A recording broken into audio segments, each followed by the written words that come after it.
growing tension between foundational Black Americans, FBAs, a term referring to Black Americans who are direct descendants of enslaved people in the United States, also known as American descendants of slavery or ADOS, and Africans, often meaning recent African immigrants or continental Africans, is a highly divisive intra-Black diaspora conflict, primarily playing out on social media platforms like X, formerly Twitter, YouTube, and Reddit.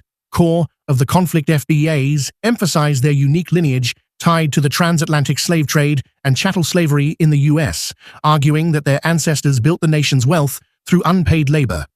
They seek to distinguish themselves from other Black groups to advocate for targeted reparations, protections, and resources exclusively for their lineage.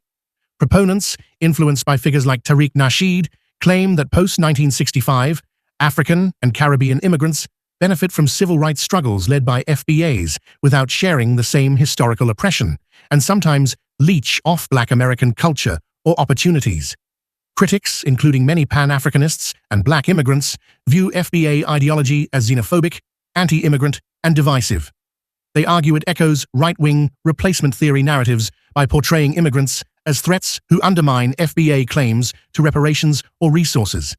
Some label it reactionary, Afrophobic, or rooted in self-hate, pointing out that it rejects broader Black solidarity and ignores shared African heritage. Terms like tethers, used derogatorily by some FBAs for immigrants or their US-born children, fuel the hostility. Key issues: fueling the tension, reparations debate. FBAs argue reparations should be lineage-specific, only for US slavery descendants, excluding immigrants whose ancestors weren't enslaved here. Cultural appropriation and identity claims that immigrants co-opt Black American culture, e.g. hip-hop, slang, without respecting its origins. Perceived disrespect, mutual stereotypes.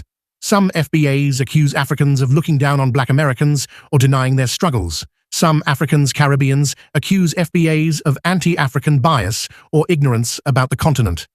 Immigration and resources. Post-1965, immigration, opened by civil rights gains, is seen by some FBAs as allowing replacement or competition for to critics.